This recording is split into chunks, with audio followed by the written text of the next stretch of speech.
देखो बच्चों, आज के लेक्चर में हम लोग कुछ क्वेश्चंस करने जा रहे हैं हैलो अल्केन्स और हैलो एरीन से संबंधित। और किस बात पर संबंधित? तो physical properties of haloalkanes and haloarene. तो फिजिकल प्रॉपर्टी कहने से क्या मतलब है? फिजिकल प्रॉपर्टी कहने का मतलब कि what is the physical state of haloalkanes and haloarene, how this haloalkanes and haloarenes appear, how haloalkanes and haloarene exhibit different melting point, boiling point, and different variation of different haloalkanes and haloarenes. How after presence of different number of carbon atoms on the basis of different number of halogen atoms, different type of halogen atoms, the melting point and boiling point of haloalkanes and haloarine vary. उसके बाद क्या, इसका solubility क्या क्या होता है कि पानी में घुलेगा नहीं घुलेगा, is it soluble in organic solvent और नॉट। तो इन चीजों के बारे में हम लोगों को physical properties of haloalkanes and haloarenes में देखना हो। आज हम इन चीजों पर आधारित क्वेश्चंस को देखने वाले हैं और ये क्वेश्चन काफी आसान होता है। तुम एक एक करके इन सारे क्वेश्चंस को अगर ध्यान से देखते हो तो पाओगे कि बहुत नया नया चीज तुम लोगों को सीखने को भी मिलेगा। जैसे कि सबसे पहला क्वेश्चन, ये सबसे पहला क्वेश्चन है, इस क्वेश्चन को देखो। What which isomer of C5H11Cl has the highest boiling point and which has the lowest boiling point. ठीक है ना। हर क्वेश्चन में जो भी नया कॉन्सेप्ट मान लो तुम लोग नहीं जानते भी होगे तो हम उन सारे कॉन्सेप्ट को बताते हुए चले। तो C5H11Cl है, तो C5 है, 5 कार्बन, 1 2 3 4 5, इमेजिन करना 5 कार्बन का क्या क्या पॉसिबल स्ट्रक्चर हो सकता है। 5 कार्बन का एक पहला वाला स्ट्रक्चर, 5 कार्बन का एक दूसरा वाला स्ट्रक्चर, और 5 कार्बन का एक तीसरा वाला स्ट्रक्चर। ये तुमको दिखा, पहला है नॉर्मल पेंटेन, दूसरा है आइसोपेंटेन और तीसरा है नियोपेंटेन। ठीक है ना। इस पहले वाले पर एक क्लोरीन लगाना है, तो क्लोरीन या तो हम लोग इस जगह पर लगा सकते हैं, क्लोरीन हम लोग कहाँ पर लगा सकते हैं बताओ, सेकेंड वाले पर। क्लोरीन हम लोग कहाँ लगा सकते हैं बताओ, थर्ड वाले पर। और इसके अलावे हम लोग क्लोरीन कहीं नहीं लगा सकते, 1 क्लोरो 2 क्लोरो और 3 क्लोरो। इसमें हम लोग क्लोरीन कहाँ कहाँ लगा सकते हैं, इसमें हम लोग क्लोरीन लगा सकते हैं इस जगह पर। ठीक है ना। और कहाँ पर क्लोरीन लगा सकते हैं अगर तुम लोग ध्यान से देखो तो इस जगह पर। और कहाँ पर क्लोरीन लगा सकते हैं अगर तुम लोग ध्यान से देखते हो तो इस जगह पर। और कहाँ लगा सकते हैं तुम लोग ध्यान से देखते हो तो वो है तुम्हारा इस जगह पर। मतलब क्लोरीन या तो पहले कार्बन पर, या तो दूसरे कार्बन पर, या तो तीसरे कार्बन पर, या तो चौथे कार्बन पर हम लोग क्लोरीन कुछ इस तरह से लगा सकते हैं। और ये सब अलग अलग तरह का रिप्रेजेंटेशन। इस वाले में तो क्लोरीन एक ही जगह हो सकता है, नियोपेंटेन में। यानी कि C5H11Cl का कुल मिलाकर इस ये 8 तरह का आइसोमर संभव है। ये पहला नाम दे देते हैं, ये दूसरा नाम दे देते हैं, ये तीसरा नाम दे देते हैं, ये चौथा नाम दे देते हैं, ये पांचवा है, ये छठा है, और ये सातवां है, और ये आठवां है। सुने बात को। पूछ रहे हैं कि which has the highest boiling point and which has the lowest boiling point. इन आठों में से किसका बॉइलिंग पॉइंट सबसे ज्यादा होगा, किसका बॉइलिंग पॉइंट सबसे कम होगा। हम तुमको सिखाते हैं कि आइसोमेरिक अल्केन्स में या फिर आइसोमेरिक हैलो अल्केन्स में मेल्टिंग पॉइंट और बॉइलिंग पॉइंट की बात करें तो बॉइलिंग पॉइंट घटते जाता है जैसे कि ब्रांचिंग। जैसे कि हम सिंपल वहां से थोड़ा बेसिक बात बताते हैं। जैसे कि तुम्हारे पास ये ब्यूटेन है, this is actually normal butane, और ये जो है दिस इज आइसोब्यूटेन, और इन दोनों का फॉर्मूला है C4H10। ठीक है। ये दोनों आइसोमेरिक अल्केन है। बताओ तो ब्रांचिंग किधर ज्यादा है? इस साइड ब्रांचिंग ज्यादा है? नहीं, ब्रांचिंग इस साइड ज्यादा है। ब्रांचिंग ज्यादा होता है ना तो सरफेस एरिया घटते जाता है। तुम गौर से देखो, ब्रांच जैसे जैसे बढ़ा तो सरफेस एरिया घटा, मतलब मॉलिक्यूल गोलाकार होते हैं। तो ब्रांचिंग जैसे बढ़ेगा तो सरफेस एरिया घटेगा, मतलब सरफेस एरिया जो है नॉर्मल ब्यूटेन का ज्यादा है। सरफेस एरिया जो है नॉर्मल ब्यूटेन का ज्यादा है। सरफेस एरिया जितना ज्यादा होता है ना, भंडरवाल फोर्स ऑफ अट्रैक्शन उतना ज्यादा होते चले जाता है। और भंडरवाल फोर्स ऑफ अट्रैक्शन जितना ज्यादा होगा, सीधी सी बात है, बॉइलिंग पॉइंट भी ज्यादा होगा। यानी कि आइसोमेरिक अल्केन में जिसमें ज्यादा ब्रांच उसका बॉइलिंग पॉइंट कम, जिसमें ब्रांच कम उसका बॉइलिंग पॉइंट ज्यादा। तो तुम ही बता दो सबसे स्ट्रेट चेन स्ट्रक्चर किसका है। तो सबसे स्ट्रेट चेन स्ट्रक्चर तुमको दिखेगा नॉर्मल पेंटाइल क्लोराइड, यानी कि ये पहला वाला जो तुमको नजर आ रहा है, पहला वाला। यानी कि अगर हम तुमसे पूछें कि हाईएस्ट बॉइलिंग पॉइंट इन आठों में से किसका होगा जो एकदम स्ट्रेट है, तो वो है तुम्हारा 1, यानी कि नॉर्मल पेंटाइल क्लोराइड। याद रहेगा ना तुम लोगों को, नॉर्मल पेंटाइल क्लोराइड का बॉइलिंग पॉइंट सबसे ज्यादा। अगर तुम लोग नहीं भी जान रहे होगे बेसिक कॉन्सेप्ट, तुम जो बताएं उससे कुछ कुछ नया कुछ सीखने को मिला हो। और लोएस्ट बॉइलिंग पॉइंट किसका होगा, जो कि सबसे ज्यादा ब्रांच्ड होगा, सबसे ज्यादा सिकुड़ा होगा। तुम ही हमको बता दो, सबसे ज्यादा सिकुड़ा होगा 5 कार्बन वाला ना, 5 कार्बन स्ट्रेट रहे तो ऐसे, थोड़ा सा सिकुड़ा एक ब्रांच हुआ तो ऐसे, और पूरे सिकुड़ गया मतलब दो दो ब्रांच निकल गया तो ऐसे। ऐसा किसमें है, ये 8वां वाले में। तो तुम बताओ ये 8th जो है, ये सबसे कम बॉइलिंग पॉइंट होगा ना इसका, और इसको हम लोग क्या नाम बोलते हैं, नियोपेंटाइल क्लोराइड। समझे, नियोपेंटाइल क्लोराइड जो है वो कुछ इस तरह से है, नॉर्मल पेंटाइल क्लोराइड और नियोपेंटाइल क्लोराइड। नियोपेंटाइल क्लोराइड जो है वो क्या बताता है कि इसका बॉइलिंग पॉइंट सबसे कम हो। नियोपेंटाइल क्लोराइड का बॉइलिंग पॉइंट सबसे ज्यादा कि सबसे कम, क्यों, क्योंकि सबसे ज्यादा ब्रांच है तो मॉलिक्यूल का शेप स्फेरिकल हो गया, और जैसे मॉलिक्यूल का शेप स्फेरिकल हो जाएगा तो सरफेस एरिया घट जाएगा, और जैसे सरफेस एरिया घटेगा तुम ही बताओ बॉइलिंग पॉइंट बढ़ जाएगा कि घट जाएगा, बहुत कम हो जाएगा। ठीक है ना, नेक्स्ट क्वेश्चन पर बढ़ते हैं। Explain why chloroform is not soluble in water although it is polar in nature। Question आता है कि क्लोरोफॉर्म पानी में नहीं घुलता, क्लोरोफॉर्म पानी में घुलता नहीं है जबकि ये पोलर है। क्यों, क्लोरोफॉर्म और पानी एक दूसरे में सॉल्युबल नहीं है, क्यों? तो जवाब ये होता है, इस क्वेश्चन का जवाब तुम लोगों को ये जानना है, तो जानने को चाहिए कि तुम लिखोगे दो तरह से जवाब। एक जवाब कि तुम लिखोगे however chloroform is polar in nature but its degree of polarity is as much low that it is unable to form H bond with water molecules and it becomes insoluble in water। यानी कि chloroform polar तो है, लेकिन उसका degree of polarity इतनी कम है, मतलब बहुत कम पोलर है, जिस वजह से वो वाटर मॉलिक्यूल के साथ ना तो हाइड्रोजन बॉन्ड ना तो डाइपोल डाइपोल इंटरेक्शन इस तरह का कोई मजबूत बंधन बना नहीं पाता है। इस वजह से क्लोरोफॉर्म पानी में नहीं घुलता। मेरे ख्याल से तुम लोग समझ गए होगा, लिख भी सकते हो इस जवाब। दूसरा जवाब ये होता है कि, एक जवाब तो ये हो गया, दूसरा जवाब ये हो गया कि जब भी किसी दो चीज को एक दूसरे में घुलाते हैं, जैसे ए और बी को, तो जैसे ए है और ये बी है, ए प्लस बी को हम लोग एक दूसरे में घुलाते हैं तो ये सॉल्यूशन बना। तो ए पहले जब अकेले था तो ए और ए का मॉलिक्यूल एक दूसरे को खींच रहा होता है, बी जब अकेले था तो बी और बी का मॉलिक्यूल एक दूसरे को खींच रहा होता है, और जब आपस में घुल गया तो ए और बी का मॉलिक्यूल एक दूसरे को खींच रहा होता है। समझे बात को? जब ए और ए अकेले था तो ए और ए का मॉलिक्यूल एक दूसरे को खींच रहा था, क्योंकि ए अकेले था तो ए और ए के बीच इंट्रैक्शन था, बी और बी के मॉलिक्यूल के बीच इंट्रैक्शन था। लेकिन जैसे दोनों को घुलाएं तो ए और बी के बीच इंट्रैक्शन हो जाएगा। ए बी में तब घुलनशील होगा जब ए और बी का इंट्रैक्शन ये मजबूत होगा ए और ए के इंट्रैक्शन और बी के इंट्रैक्शन से। ऐसा कब होगा, जब ए और ए को तोड़ने में जो एनर्जी खर्च होता है उस एनर्जी, और बी को तोड़ने में जो एनर्जी खर्च होता है उस एनर्जी से ज्यादा एनर्जी रिलीज हो जब ए और बी के बीच इंट्रैक्शन फॉर्म।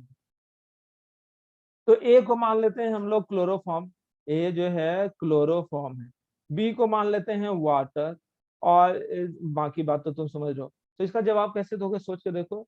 जब क्लोरोफॉर्म अकेले था तो क्लोरोफॉर्म मॉलिक्यूल के बीच जो इंट्रैक्शन था, और वाटर मॉलिक्यूल जब अकेले था तो वाटर और वाटर मॉलिक्यूल के बीच जो इंट्रैक्शन था वो क्लोरोफॉर्म और वाटर के इंट्रैक्शन से ज्यादा मजबूत था। इन दोनों, इस इंट्रैक्शन से ये ज्यादा मजबूत है ये दोनों इंट्रैक्शन, जिस वजह से ये दोनों के बीच का इंट्रैक्शन टूटता ही नहीं है और इन दोनों के बीच नया इंट्रैक्शन बनता ही नहीं।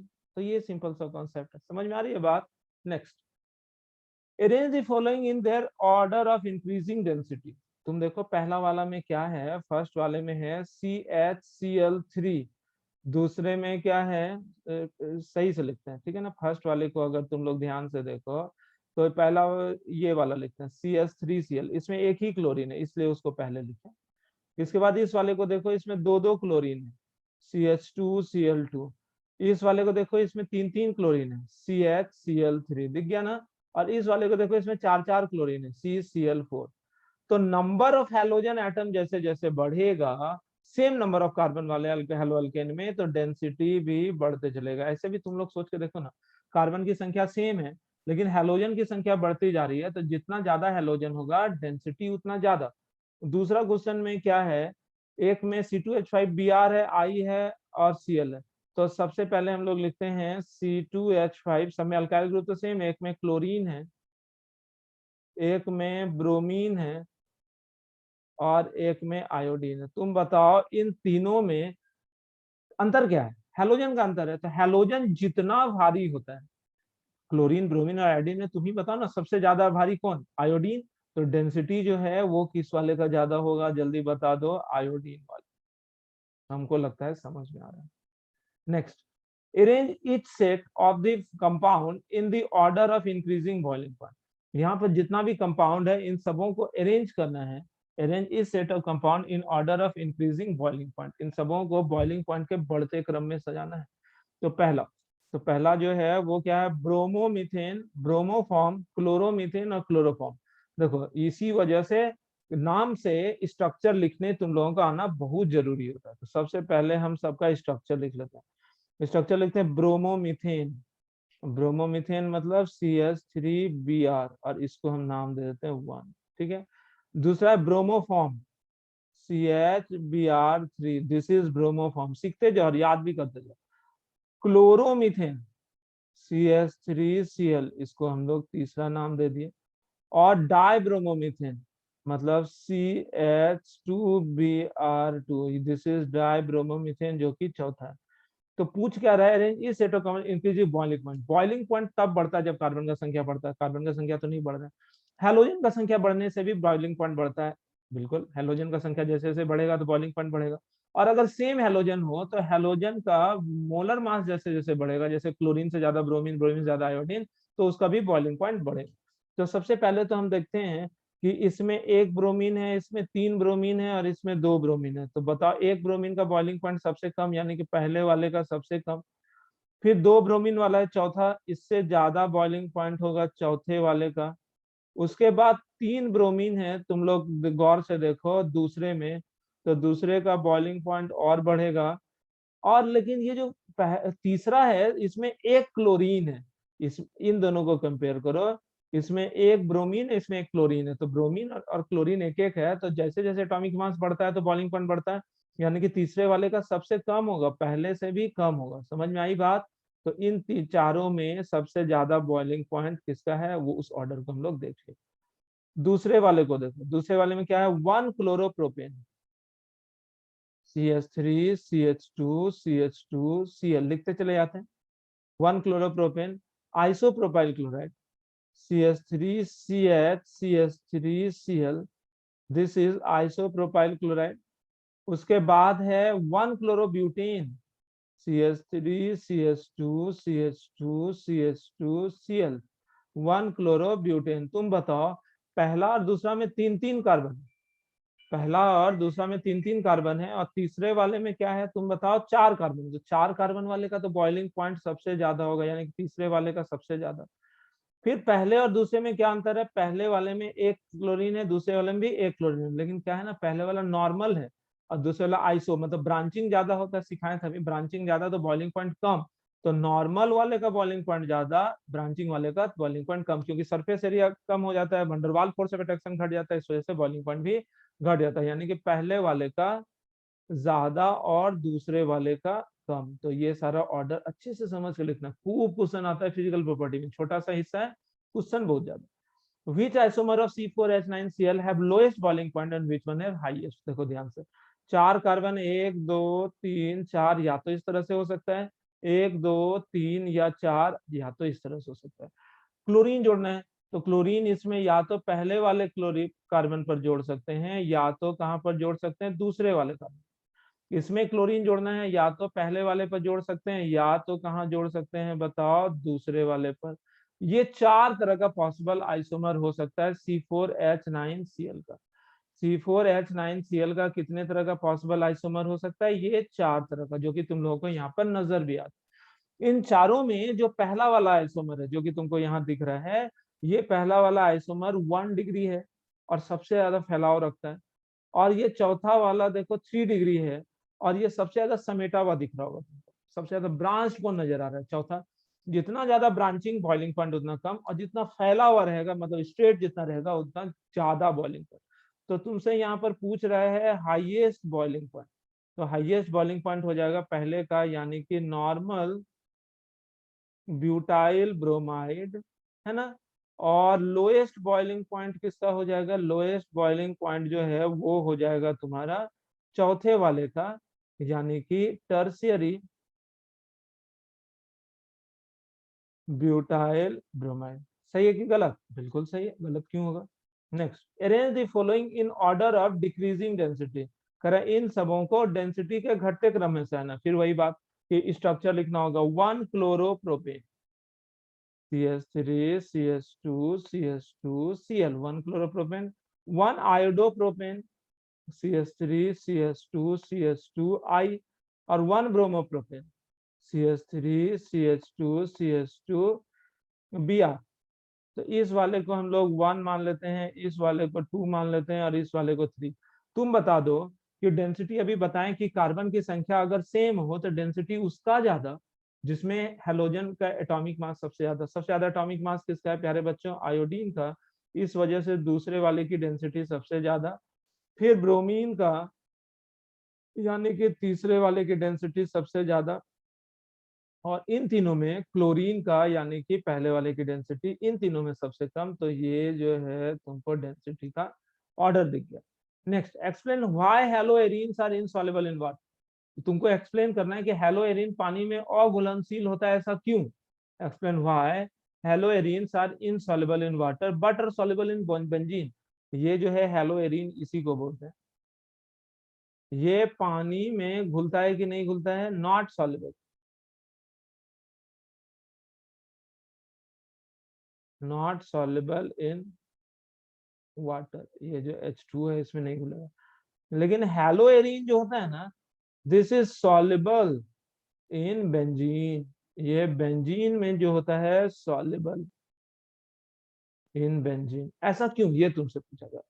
तो देखो, हेलोएरिन नॉन पोलर समहाउ कहलाए, लेकिन सच्चाई ये है कि हेलोएरिन जो होता है वो पोलर ही, हल्का सा पोलरिटी होता है, क्लोरीन के मौजूदगी की वजह से हल्का सा पोलरिटी।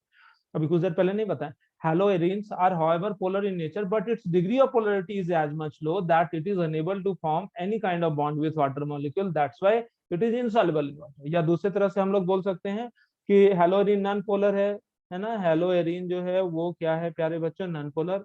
और वाटर जो है ये क्या है, पोलर। बेंजीन जो है ये क्या है बताओ, नॉन पोलर। हेलोएरिन नॉन पोलर है, और नॉन पोलर चीज पोलर में घुलेगा कि नहीं घुलेगा, नहीं घुलेगा। यही तो नियम है लाइक डिजॉल्व्स लाइक का। लाइक डिजॉल्व्स लाइक करने का मतलब कि नॉन पोलर में ही घुलेगा और पोलर पोलर में ही घुलेगा। तो हेलोजन चूंकि नॉन पोलर है, तो वो पोलर मॉलिक्यूल वाटर में कभी घुल सकता है, कभी नहीं घुल सकता है। ये हेलोएरिन नॉन पोलर है, ये क्या नॉन पोलर बेंजीन में घुल सकता है, बिल्कुल घुलेगा, because both are non polar in nature. इस वजह से ये एक दूसरे में आराम से घुलेगा। ठीक है, नेक्स्ट क्वेश्चन देखो, arrange each set of compounds in order of increasing boiling point. इन सारे कंपाउंड को बॉइलिंग पॉइंट के बढ़ते क्रम में सजाना। ध्यान से देखो, पहला है ब्रोमोबेंजीन, क्लोरोबेंजीन, आयोडोबेंजीन। ब्रोमोबेंजीन होता क्या है, क्लोरोबेंजीन और आयोडोबेंजीन। एकदम आसान है, हमको तो लगता है तुम लोग सीख गए होगे। ये मान लेते हैं फर्स्ट है, ये मान लेते हैं सेकेंड है, और ये मान लेते हैं थर्ड है। अरेंज इस set of compound in the order of increasing boiling point, कि इन सबों को बॉइलिंग पॉइंट के बढ़ते क्रम में सजाओ। तो सबसे ज्यादा बॉइलिंग पॉइंट तीसरा का होगा, क्योंकि उसमें आयोडीन है सबसे हैवियर। उसके बाद हो जाएगा पहला का, यानी कि ब्रोमीन का, और सबसे कम जो होगा वो दूसरा का होगा, यानी कि क्लोरीन का बॉइलिंग पॉइंट। ठीक है, दूसरा, दूसरे को देखो ध्यान से, normal pentyl chloride. Normal pentyl chloride 1 2 3 4 5, ये है normal pentyl chloride. Isopentyl chloride जो होगा वो क्या होगा, 1 2 3 4 5 आइसोपेंटाइल क्लोराइड। और नियोन, नियोन लिखा गया है लेकिन ये नियो है, तो neo pentyl chloride, this is like this. तुमसे पूछ रहा है कि इन सारे को बॉइलिंग पॉइंट के बढ़ते क्रम में सजाओ। इसमें नो ब्रांच दिखा, इसमें एक ब्रांच निकला, और इसमें दो दो ब्रांच निकला। तो ब्रांचिंग किधर ज्यादा है, तुम ही देख के बताओ। ब्रांचिंग ज्यादा तो सरफेस एरिया किसका ज्यादा, इधर। सरफेस एरिया ज्यादा होगा तो वंडरवाल फोर्स ऑफ अट्रैक्शन भी ज्यादा होगा, जिस वजह से तुम बताओ बॉइलिंग पॉइंट भी किसका ज्यादा हो जाएगा, इस वाले का बॉइलिंग पॉइंट ज्यादा होगा। Okay, next, which one of the following has highest dipole moment, इन सबों में किसका डाइपोल मोमेंट सबसे ज्यादा। तुम सोच कर देखो, ये है अपना CH2Cl2, तो सारा का सारा ये भी टेट्राहेड्रल, ये भी टेट्राहेड्रल, ये भी टेट्राहेड्रल, तुम समझना कि इसमें दो जगह हाइड्रोजन है जैसा कि तुमको दिख रहा है, और दो जगह पर क्लोरीन है। ये दूसरे वाले में क्या है, दो जगह पर, एक जगह पर हाइड्रोजन है, और टेट्राहेड्रली मतलब क्या है, इसको अगर हम बॉन्ड लाइन स्ट्रक्चर में इस तरह से बनाए तो ये सॉलिड वेज मतलब एबव द प्लेन, और डैश वेज मतलब बिलो द प्लेन। ये है Cl, और इधर भी ऐसे ऐसे Cl, और इधर जो है ये दिख रहा है Cl, दिखा गया तुम लोगों को। और CCl4 ये है Cl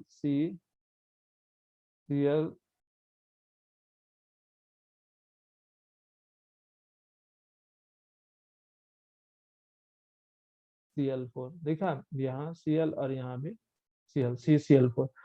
तो चूंकि तीसरे वाले को देखोगे तो ये क्लोरीन इधर खींच रहा है, ये क्लोरीन इधर खींच रहा है, ये क्लोरीन इधर खींच रहा है, ये क्लोरीन इधर खींच रहा है, तो ये चारों क्लोरीन एक दूसरे के डाइपोल मोमेंट को कैंसिल कर देगा। ये चारों क्लोरीन, एक उधर खींचा, इधर खींचा, इधर खींचा, इधर खींचा, ये चारों क्लोरीन एक दूसरे को डाइपोल मोमेंट को कैंसिल कर देगा, और नेट डाइपोल मोमेंट जो है वो कितने के बराबर हो जाएगा, 0।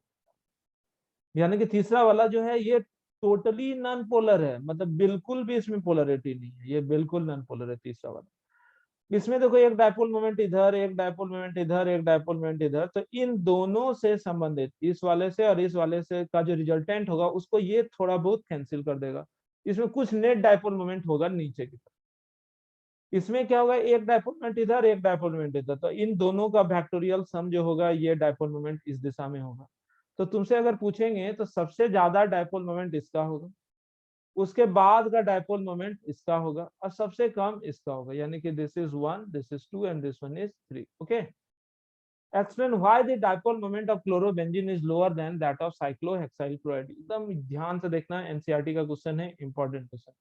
The dipole moment of chlorobenzene is lower than that of cyclohexyl chloride. ये है क्लोरोबेंजीन, पहले वाले क्वेश्चन का जवाब दे रहे हैं, इंपॉर्टेंट है, ध्यान से देखना। और ये जो है दिस इज साइक्लोहेक्साइल क्लोराइड, है ना, एक है क्लोरोबेंजीन और एक है साइक्लोहेक्साइल क्लोराइड। क्लोरोबेंजीन इस तरफ खींचता है, ये माइनस आई इफेक्ट, और एराइल एराइल ग्रुप जो है ये भी इस तरफ खींचता है। क्लोरोबेंजीन जो है वो क्या होता है, इस तरफ खींच रहा होता है। एराइल ग्रुप जो होता है वो भी इस तरफ खींच रहा होता है। समझ में आ रहा है ना, क्लोरो ग्रुप जो होता है वो भी दाएं तरफ खींचता है, एराइल ग्रुप जो होता है वो भी बाएं तरफ खींचता है। साइक्लोहेक्साइल क्लोराइड में क्लोरीन जो होता है वो राइट हैंड साइड में खींचता है, और ये जो साइक्लोहेक्साइल ग्रुप होता है ये धकेलता है। जानते हो क्यों? क्योंकि ये जो एराइल ग्रुप है this is minus I effect giving group, और ये जो साइक्लोहेक्साइल ग्रुप है this is actually plus I effect giving group. समझ में आ रही है बात, कि पहला वाला में ये जो बेंजाइल ग्रुप है, फिनाइल ग्रुप, ये माइनस आई इफेक्ट है, ये अपनी ओर खींचता है इलेक्ट्रॉन, और साइक्लोहेक्साइल ग्रुप जो अपने से इलेक्ट्रॉन को दूर धकेल रहा होता है, पुश करता है। और क्लोरीन तो माइनस आई है ही, क्लोरीन माइनस आई करने का मतलब क्लोरीन तो अपनी ओर खींचेगा ही।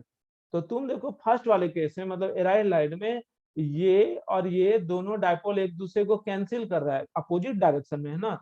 तो इसमें mu net net dipole moment decreases की इंक्रीज डिक्रीजेस। और इसमें देखो तो ये दोनों डाइपोल एक दूसरे सेम डायरेक्शन में जा रहा है, क्लोरीन अपनी ओर खींच रहा है और साइक्लोहेक्साइल ग्रुप अपने से दूर धकेल रहा है, तो दोनों चूंकि सेम डायरेक्शन में जा रहा है तो दोनों एक दूसरे से जुड़ जाएगा, तो म्यू नेट जो है वो बढ़ जाएगा कि घट जाएगा, इंक्रीज। तो बताओ तो नेट डाइपोल मोमेंट किसमें ज्यादा होगा, net dipole moment cyclohexyl chloride का ज्यादा होगा। इसीलिए यहाँ लिखा है साइक्लोहेक्साइल क्लोराइड का ज्यादा डाइपोल मोमेंट होता है, किससे, क्लोरोबेंजीन से। तो ये पहले वाले क्वेश्चन का जवाब था, समझ गए। दूसरे वाले को देखो, alkyl halide through polar are immiscible in water. इसको तो कई बार हम बोल चुके हैं और ये थ्योरेटिकल क्वेश्चन है, अभी एक बार फिर से बोलकर याद कर लेते हैं। दो तरह से एक्सप्लेन करते हैं इस बात को कि अल्काइल हैलाइड पोलर होने के बावजूद क्यों नहीं पानी में घुलता है। तो पहला जवाब ये होता है कि however alkyl halide is polar in nature, but its degree of polarity is as much low that it is unable to form any kind of bond with water molecules. That's why it is insoluble in water. Is it or not? और दूसरी तरह से हम लोग explain करते हैं कि ये जो अल्काइल हैलाइड जब अकेले रहता है तो अल्काइल हैलाइड मॉलिक्यूल्स के बीच जो इंटरेक्शन है और वाटर मॉलिक्यूल जब अकेले है तो उसके बीच जो इंटरेक्शन है, ये इंटरेक्शन और ये इंटरेक्शन से कमजोर इंटरेक्शन बनता है अल्काइल हैलाइड और वाटर में जब उसको एक दूसरे से घुलाते हैं, जिस वजह से ये दोनों इंटरेक्शन टूट ही नहीं पाता और ये नया इंटरेक्शन जुड़ ही नहीं पाता। जुड़ेगा नहीं तो सॉल्युबल होगा, ये नहीं होगा नहीं होगा। और भी एक तरह से एक्सप्लेन कर सकते हैं, the amount of energy release in this case मतलब अल्काइल हैलाइड और वाटर के बीच बंधन बनने के दौरान जो एनर्जी रिलीज होता है, this is as much low than the energy required to break the interaction between two alkyl halide molecules and the interaction in between two water molecules। इस वजह से भी अल्काइल हैलाइड इनसॉल्युबल होता है water में। तीसरे क्वेश्चन का जवाब, तीसरे क्वेश्चन में क्या है, Grignard reagent should be prepared under anhydrous condition. कह रहा है ग्रिग्नार्ड रिएजेंट को एनहाइड्रस कंडीशन में बनाना चाहिए। ऐसा क्यों? तो देखो दरअसल ग्रिग्नार्ड रिएजेंट बनाते कैसे, जब हम लोग अल्काइल हैलाइड को मैग्नीशियम ईथर के साथ ट्रीट करते हैं, अल्काइल हैलाइड को जब हम लोग मैग्नीशियम ईथर के साथ ट्रीट करते हैं तो मैग्नीशियम जो होता है बीच में घुस गया और क्या बन गया, RMgX। RMgX मतलब ग्रिग्नार्ड्स रिएजेंट। अल्काइल हैलाइड को जब तुम मैग्नीशियम के साथ ट्रीट करोगे तो मैग्नीशियम बीचों बीच घुस जाता है और बन क्या जाता है, RMgX। This is what, this is actually Grignard's reagent. और ग्रिग्नार्ड रिएजेंट जरा सा भी मॉइस्चर वगैरह के संपर्क में आएगा, H2O के संपर्क में, तो ये तुरंत से अल्केन प्लस MgOH जैसा चीज बन जाता है। कैसे बनता है, मैग्नीशियम तो बीच में घुस गया, ये तो सबको पता चल रहा है, लेकिन यहाँ R माइनस और Mg प्लस है और वाटर क्या देता है बताओ, H प्लस और OH माइनस। तुम ही बताओ H प्लस कहाँ जाएगा, H प्लस चले जाएगा R माइनस पर, OH माइनस कहाँ चला जाएगा, OH माइनस चले जाएगा Mg प्लस पर। तो R माइनस H प्लस लेके RH बन जुड़ जाएगा, MgX OH लेके MgOH बन जाता है और ये क्या बन गया, अल्केन। तो जवाब सुनो, क्वेश्चन था कि हेलो ग्रिग्नार्ड रिएजेंट को हम लोग एनहाइड्रस कंडीशन में बनाते हैं, ऐसा क्यों? Why Grignard's reagent is prepared in anhydrous condition? Grignard reagent anhydrous condition में इसलिए बनाते हैं कि जब हम लोग Grignard reagent बनाते हैं उस दौरान अगर थोड़ा भी मॉइस्चर होगा तो Grignard reagent तुरंत से डिकम्पोज हो जाएगा किस चीज में, रेस्पेक्टिव अल्केन में। इस वजह से Grignard reagent को हम लोग एनहाइड्रस कंडीशन में बनाते हैं। ठीक है, नेक्स्ट क्वेश्चन खत्म। तो रहने दो। आज के इस लेक्चर में हम लोगों ने क्या सीखा, आज के इस लेक्चर में हम लोगों ने सीखा कि डिफरेंट फिजिकल प्रॉपर्टीज के बारे में। किसके फिजिकल प्रॉपर्टीज के बारे में, हैलो अल्केन्स के फिजिकल प्रॉपर्टीज के बारे में।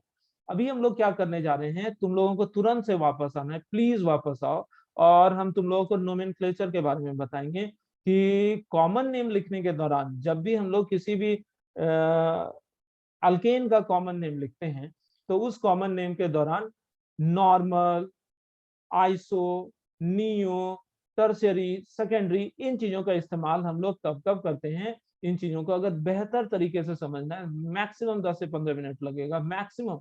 तो तुम लोग जल्दी से वापस आओ और कनेक्ट हो और हम लोग उस चीज के बारे में देखते हैं और समझते हैं। Okay, bye.